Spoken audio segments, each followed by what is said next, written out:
എല്ലാവർക്കും പുതിയൊരു ക്ലാസ്സിലേക്ക് സ്വാഗതം.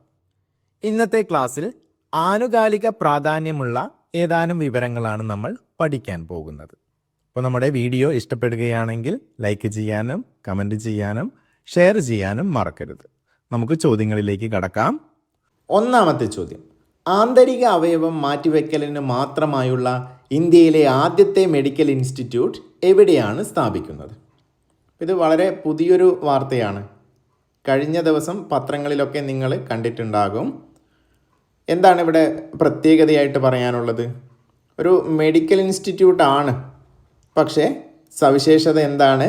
ആന്തരിക അവയവം മാറ്റിവെക്കലിന് മാത്രമായിട്ടുള്ളതാണ്, അല്ലേ? അതും ഇന്ത്യയിലെ തന്നെ ആദ്യത്തെ ഇത്തരത്തിലുള്ളൊരു സ്ഥാപനമാണ്. അപ്പോൾ അത് കേരളത്തിലാണ്. അത് എവിടെയാണ് സ്ഥാപിക്കുന്നത് എന്നാണ് ചോദ്യം. അപ്പോൾ ഈ ഒരു ഇൻസ്റ്റിറ്റ്യൂട്ടിൻ്റെ ശരിയായ പേര്, മുഴുവൻ പേരെന്താണ്? Kerala institute of organ and tissue transplant. Okay, അപ്പോൾ ആ ഒരു സ്ഥാപനം കേരളത്തിൽ എവിടെയാണ് സ്ഥാപിക്കുന്നത്? എവിടെയാണ്? ഇപ്പോൾ അതിൻ്റെ ഒരു നിർമ്മാണ പ്രവർത്തനത്തിൻ്റെ ഉദ്ഘാടനമാണ് കഴിഞ്ഞ ദിവസം മുഖ്യമന്ത്രി നടത്തിയത്. അപ്പോൾ എവിടെയാണ്? തിരുവനന്തപുരം, കോഴിക്കോട്, എറണാകുളം, തൃശ്ശൂർ. ശരിയായ ഓപ്ഷൻ ഏതാണ്? കോഴിക്കോടാണ്. ഓക്കെ, അപ്പോൾ നമുക്ക് കോഴിക്കോട് ഉത്തരമായിട്ട് അടയാളപ്പെടുത്താം. ഓക്കെ അല്ലേ? യെസ്. അടുത്ത ചോദ്യം: കേരളത്തിൻ്റെ അടിസ്ഥാന സൗകര്യ വികസനത്തിന് ഫണ്ട് കണ്ടെത്തുന്നതിനായി കേരള സർക്കാർ രൂപീകരിച്ച ധനകാര്യ സ്ഥാപനം ഏതാണ്? നമ്മൾ പത്രങ്ങളിൽ പലപ്പോഴും ഈ സ്ഥാപനത്തിൻ്റെ പേര് കണ്ടിട്ടുണ്ടാവും. നമ്മൾ ഒന്നാമത്തെ ചോദ്യത്തിൽ പറഞ്ഞ ആ ഒരു മെഡിക്കൽ ഇൻസ്റ്റിറ്റ്യൂട്ട് തുടങ്ങാനുള്ള പണം സ്വരൂപിച്ചതും ഈ ഒരു സ്ഥാപനമാണ്.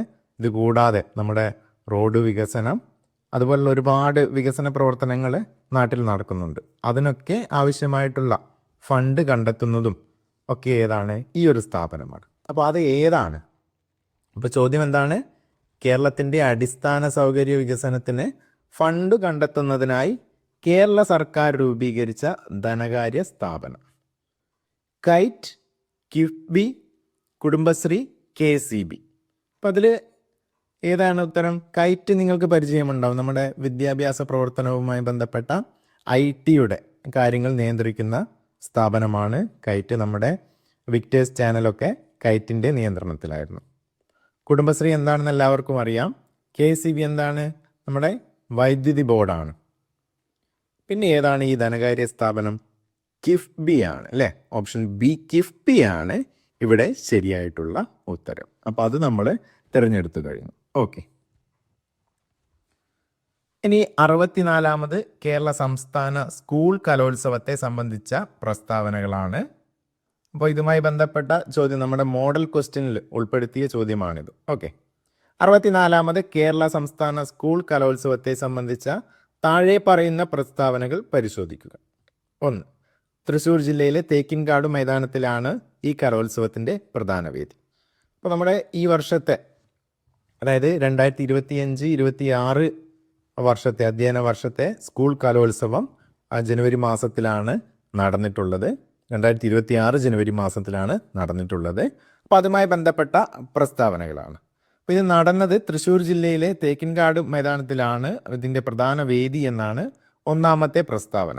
അപ്പോൾ എവിടെ വെച്ചാണ് ഈ കലാമേള നടന്നിട്ടുള്ളത്? കലോത്സവം നടന്നത് തൃശ്ശൂർ തന്നെയാണ്. ഇപ്പോൾ തൃശ്ശൂർ നഗരത്തിലാണ് ഈ ഒരു കലോത്സവം നടന്നത്. അതിൽ ഏറ്റവും പ്രധാനപ്പെട്ട വേദി എവിടെ തന്നെയായിരുന്നു? തേക്കിൻകാട് മൈതാനമാണ്, അല്ലേ? തൃശ്ശൂരിലുള്ള എല്ലാവർക്കും അറിയുന്ന ഒരു കാര്യമായിരിക്കും തേക്കിൻകാട് മൈതാനം. അപ്പോൾ അവിടെയാണ് പ്രധാന വേദി. ഇത് ശരിയായിട്ടുള്ള പ്രസ്താവനയാണ്. സുനിത വില്യംസിനെ കുറിച്ചുള്ള താഴെ പറയുന്ന പ്രസ്താവനകൾ പരിശോധിക്കുക. ബഹിരാകാശത്ത് ഏറ്റവും കൂടുതൽ സമയം നടന്ന വനിതയാണ് ഇവർ. അപ്പോൾ ആരുമായി ബന്ധപ്പെട്ട ചോദ്യമാണ്? സുനിത വില്യംസ്. സുനിത വില്യംസ് ആരാണ്? ബഹിരാകാശ സഞ്ചാരിയാണ്, ബഹിരാകാശ ശാസ്ത്രജ്ഞയാണ്. അതൊന്നും പോരാതെ അവർക്ക് ഇന്ത്യയുമായി എന്താണ്? അവരൊരു ഇന്ത്യൻ വംശജയാണ്, അല്ലേ? ഓക്കെ, അപ്പോൾ നിങ്ങളെല്ലാവരും അവരുമായി ബന്ധപ്പെട്ട നിരവധി കാര്യങ്ങൾ പഠിച്ചിട്ടുണ്ടാകും. അപ്പോൾ നോക്കാം. ബഹിരാകാശത്ത് ഏറ്റവും കൂടുതൽ സമയം നടന്ന വനിതയാണ് ഇവർ. അത് വളരെ പ്രധാനപ്പെട്ട കാര്യമാണ്. സുനിത വില്യംസ് ഇപ്പോൾ ഒരുപാട് പ്രാധാന്യം അർഹിക്കുന്ന വാർത്തകളിൽ പ്രത്യക്ഷപ്പെട്ടിട്ടുണ്ട്. അപ്പോൾ അവരുമായി ബന്ധപ്പെട്ട കാര്യങ്ങൾ നമ്മൾ അറിഞ്ഞിരിക്കണം. ബഹിരാകാശത്ത് ഏറ്റവും കൂടുതൽ സമയം നടന്ന വനിത ആരാണ്? സുനിത വില്യംസ് ആണ് ശരിയായ പ്രസ്താവന. 2024 ജൂൺ മുതൽ 2025 മാർച്ച് വരെ ഇവർ അന്താരാഷ്ട്ര ബഹിരാകാശ നിലയത്തിൽ കഴിഞ്ഞു. ISS. ഓക്കെ, ബഹിരാകാശ നിലയം, അന്താരാഷ്ട്ര ബഹിരാകാശ നിലയത്തെ പറ്റി നിങ്ങൾ പഠിച്ചിട്ടുണ്ടാവും. നമ്മുടെ അവിടെ ഇത്രയും കാലം 9 മാസക്കാലത്തോളം ഈ സുനിത വില്യംസ് അവിടെ കഴിയേണ്ടി വന്നു. അവിടെ അത്രയും കാലം നിൽക്കാനായിട്ടല്ല അവർ പോയത്. അവർ പോയ പേടകത്തിന് സാങ്കേതിക പ്രശ്നങ്ങൾ വന്നത് കാരണം മറ്റൊരു പേടകം വരുന്നത് വരെ അവിടെ അവർ കഴിയേണ്ടി വന്നതാണ്. ഓക്കെ, അപ്പോൾ ആ ഒരു കാര്യം നമ്മൾ അറിഞ്ഞിരിക്കണം. ഒരുപാട് കാലമാണ് അവരവിടെ കഴിയേണ്ടി വന്നിട്ടുള്ളത്. ഓക്കെ, അപ്പോൾ അത് ശരിയായിട്ടുള്ള പ്രസ്താവനയാണ്. 2024 ജൂണിൽ പോയിട്ട് എപ്പോഴാണ് തിരിച്ചു വന്നത്? 2025 മാർച്ചിലാണ് അവർ തിരിച്ചു വന്നത്. അപ്പോൾ അത്രയും കാലമാണ് അവർ ഈ ഒരു സാങ്കേതിക പ്രശ്നം കാരണം അവിടെ കഴിയേണ്ടി വന്നത്. ഓക്കെ അല്ലേ? യെസ്. മൂന്നാമത്തത്, ഇവർക്കൊപ്പം സഹയാത്രികനായി ഉണ്ടായിരുന്നത് ബാരി ബുച്ച് വിൽമോർ ആണ്.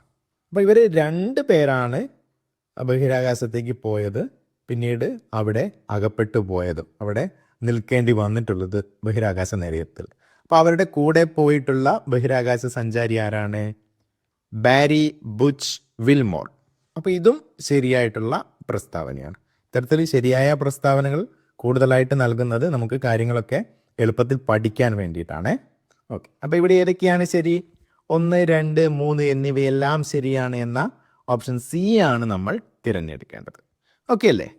യെസ്.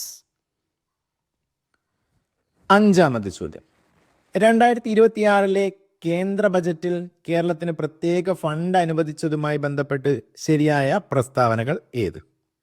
ഓക്കെ, അപ്പോൾ കേന്ദ്ര ബജറ്റ് കഴിഞ്ഞ ദിവസമാണ് അവതരിപ്പിച്ചു കഴിഞ്ഞത്. അപ്പോൾ അതിന് കേരളത്തിന് ലഭിച്ച ഒരു ഫണ്ടുമായി ബന്ധപ്പെട്ട ചോദ്യമാണ്. എന്തൊക്കെയാണെന്ന് നമുക്ക് പരിശോധിക്കാം. കടലാമകളുടെ പ്രജനന കേന്ദ്രങ്ങൾ സംരക്ഷിക്കുന്നതിനായി പ്രത്യേക ഫണ്ട് അനുവദിച്ചു. അപ്പോൾ ഏത് ജീവിയുടെ സംരക്ഷണത്തിന് വേണ്ടി ഫണ്ട് അനുവദിച്ചു എന്നാണ് പറഞ്ഞിട്ടുള്ളത്? കടലാമകളുടെ. ശരിയായ പ്രസ്താവനയാണ്. അത് നിങ്ങൾ ആരും മറക്കാൻ സാധ്യതയില്ല. കാരണം ട്രോളുകളിലൊക്കെ നിറഞ്ഞു നിന്നിരുന്നൊരു കാര്യമാണ് അല്ലേ? ഓക്കെ.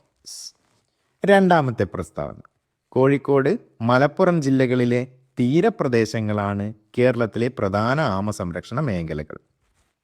ഇപ്പോൾ കേരളത്തിൽ ഈ കടലാമകൾ മുട്ടയിടാൻ വേണ്ടി വരാറുണ്ട്. ഈ തീരപ്രദേശങ്ങളിൽ മുട്ടയിടാൻ വരികയും മുട്ടയിട്ടതിന് ശേഷം കടലിലേക്ക് പോവുകയും ചെയ്യുന്നുണ്ട്. അപ്പോൾ ഈ മുട്ട വിരിയുന്നത് വരെ ഈ മുട്ട സംരക്ഷിക്കാൻ വേണ്ടിയിട്ട് നിരവധി പ്രവർത്തനങ്ങൾ കേരളത്തിൽ നിലവിൽ നടന്നുകൊണ്ടിരിക്കുന്നുണ്ട്. അപ്പോൾ അതിന് ഒരു അഡീഷണൽ ആയിട്ടുള്ള കാര്യമാണ് ഈ ബജറ്റിൽ അനുവദിച്ചിട്ടുള്ളത്. Okay, yes. അപ്പോൾ ഇതും ശരിയായ പ്രസ്താവനയാണ്. എവിടെയാണ് പ്രധാനമായിട്ടും, ഇവിടെ മാത്രമെന്നല്ല, പ്രധാനമായിട്ടും കോഴിക്കോട്, മലപ്പുറം ജില്ലകളിലെ തീരപ്രദേശങ്ങളിലാണ് ഇത്തരത്തിൽ ആമ സംരക്ഷണ പ്രവർത്തനങ്ങൾ നടക്കുന്നത്. ഓക്കെ, അപ്പോൾ അതും ശരിയായിട്ടുള്ള പ്രസ്താവനയാണ്. ഇനി അത്തരത്തിലൊരു സ്ഥലവുമായി ബന്ധപ്പെട്ട ചോദ്യമാണ്. കോഴിക്കോട്ടെ കൊളാവിപ്പാലം കടലാമ സംരക്ഷണത്തിന് പേര് കേട്ട സ്ഥലമാണ്. നിങ്ങൾ കോഴിക്കോട്ടുകാർക്ക് അറിയാൻ പറ്റുമായിരിക്കും. കോഴിക്കോട് ജില്ലയിലെ വടകരയ്ക്കടുത്തുള്ള കൊളാവിപ്പാലം, അവിടെ ഇത്തരത്തിൽ കടലാമ സംരക്ഷണത്തിന് വേണ്ടി ഒരുപാട് പ്രവർത്തനങ്ങൾ നടക്കുന്ന ഒരു സ്ഥലമാണ്. അവിടെ ഒരു ആമ സംരക്ഷണ കേന്ദ്രമൊക്കെ ഉണ്ട്. നിങ്ങൾക്ക് അവിടെ പോയി കഴിഞ്ഞാൽ, ഇത്തരം ചില സമയത്ത് പോയി കഴിഞ്ഞാൽ അവിടെ ആമ മുട്ടകളെ സംരക്ഷിച്ച് വെച്ചതൊക്കെ നിങ്ങൾക്ക് കാണാൻ സാധിക്കും. ഓക്കെ, അപ്പോൾ ഇതും ശരിയായിട്ടുള്ള പ്രസ്താവനയാണ്. അപ്പോൾ ഇവിടെ ഏതൊക്കെയാണ് ശരി? 1, 2, 3 എന്നിവയെല്ലാം ശരിയാണ് എന്നുള്ള ഓപ്ഷൻ ഡി ആണ് നമ്മൾ തിരഞ്ഞെടുക്കേണ്ടത്. ഓക്കെ, ഇനി നിങ്ങൾക്കായി ഒരു ചോദ്യം. കേരളത്തിൽ പുതുതായി അനുവദിച്ചിട്ടുള്ള വരാൻ പോകുന്ന റെയിൽ പാതയാണ് ഏത്? ശബരി റെയിൽ പദ്ധതി. അപ്പോൾ ആ ഒരു പുതിയൊരു വിവരം നിങ്ങൾ അറിഞ്ഞിട്ടുണ്ടാകും. പത്രങ്ങളൊക്കെ വായിക്കുന്നവർക്ക് അതുമായി ബന്ധപ്പെട്ട വിവരങ്ങൾ ലഭിച്ചിട്ടുണ്ടാകും. ഈ ശബരി റെയിൽ പദ്ധതിയുമായി ബന്ധപ്പെട്ട ചോദ്യങ്ങളാണ്. 1, ഈ പാത എറണാകുളം ജില്ലയിലെ അങ്കമാലിയിൽ നിന്നാണ് ആരംഭിക്കുന്നത്. 2, ശബരിമല തീർത്ഥാടകർക്ക് ഉപകാരപ്പെടുന്ന രീതിയിൽ എരുമേലിയാണ് ഇതിൻ്റെ അവസാന സ്റ്റേഷൻ. 3, ഈ പദ്ധതിയുടെ മുഴുവൻ ചെലവും കേന്ദ്ര സർക്കാരാണ് വഹിക്കുന്നത്. ഈ പറഞ്ഞ പ്രസ്താവനകളിൽ ഏതൊക്കെയാണ് ശരിയായത് എന്നാണ് നിങ്ങൾ അന്വേഷിച്ച് കണ്ടെത്തേണ്ടത്. നിങ്ങൾ കണ്ടെത്തിയ ഉത്തരം കമൻ്റായി രേഖപ്പെടുത്തുകയും വേണം. ഓക്കെ, ശരിയാണോ തെറ്റാണോ എന്ന് നമുക്ക് അപ്പോൾ പരിശോധിക്കാം. അപ്പോൾ 5 ചോദ്യങ്ങളാണ് നമ്മൾ ഇന്നത്തെ ക്ലാസ്സിൽ ഉത്തരങ്ങൾ സഹിതം വിശദമാക്കിയത്.